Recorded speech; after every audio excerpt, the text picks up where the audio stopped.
যে আমার খামারি ভাইরা 20 লিটার দুধের গাভী তৈরি করতে পারে না, আপনি কিভাবে 35-40 লিটার দুধের গাভী তৈরি করেন? দেখেন কোথায় পান এত ভালো সিমেন্ট? দেখেন আর সরকারের ভাই এখানে কি ভূমিকা থাকতে পারে? আপনি দেখেন সরকারের আমলা কথা কই এত লাভ নাই। ওরা শুধু মনে করেছে রক্ত শোষা আর্জিঙ্গা বলে নাকি, আর্জিঙ্গা চিনেন? রক্ত শোষা, যে রক্ত চষে কি কয় ভাই? আরজিলা। রক্ত শোষা আরজিলা সরকারি কর্মকর্তা। এই গাড়ি সেক্টরে সরকার কোটি কোটি টাকা ভর্তুকি দিচ্ছে, বেতন দিচ্ছে।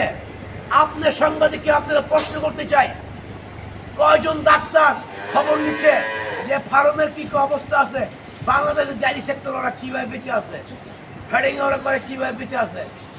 আমি একজন আনোয়ার, যে শত শত গরুর হাজার গরু পাচ্ছি, যে কেউ খোঁজ করে কি আঙ্গর ভাই তুই কেমন আছো, আমার সংসারটা, আমার এই মনে করছ, আমার এই এত বড় 4 তলা খামারে ধ্বংস করে দিল।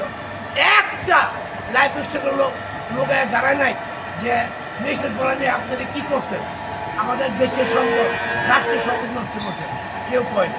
আমাদের বাদেই দেন, আপনি সারা বাংলাদেশ ঘুরে দেখেন সরকারি কর্মকর্তা ডাক্তারদের বেতন দিয়ে এই খামারের কি উপকার হয়?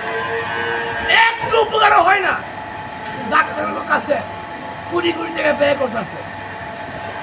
মাননীয় প্রধান উপদেষ্টা এই ডাক্তার মনে করো অর্ধেক ছাড়িয়ে দেবে, এই টাকাটা আমাদের ভর্তি কিনে আমরা ভালো খাওয়াই, ভালো সিমেন্ট বা বিদেশে আনি, আমরা নিজের আইনালয় ভালো বাচ্চা তৈরি করি। আমাদেরকে বাইরে থেকে উন্নত সিমেন্ট নিতে হোক, আমাদেরকে ভালো সাপোর্ট দেওয়া হোক, অথবা আমাদেরকে ঋণ দেওয়া হোক, আমাদেরকে সিম আনার অনুমতি দেওয়া হোক, আমরা নিজের আইনালয়। তাই আমরা ডেভেলপ হতে পারবো। তাই সমস্ত আপনার ধারণা কি যে গভর্নমেন্টের যে সিমেন্ট আছে ওই সিমেন্টে ভালো কাজ করছে না? যদি ভালো কাজ করতো, সিমেন্ট যদি ভালো কাজ করতো, তাহলে মনে করছো দেশ আরো আগে অনেক আগে যাইতো। কিন্তু ভালো সিমেন্টের ফলাফল এখনো পাইনি। আমি সরকারের কোনো কিছু দিকে তাকাই থাকি না সরকারি ডাক্তার, সরকারি ওষুধ, সরকারি সিম, এগুলো দিয়ে তাকাই থাকি না। কারণ চলছি আমি সৎ পথে, হেঁটে যাব রণাঙ্গনে, যুদ্ধ আমি করবই, জিততে আমার হবেই। এটি আমার স্লোগান, এটা নিয়ে আমি বাঁচতে চাই, এটা নিয়ে চলতে চাই। আমি কারো তক্কা কইরা সরকারি ডাক্তার আমার অনেক কিছু ফলাফল করে দিব, ডাক্তার আমার পাশে দাঁড়াইব।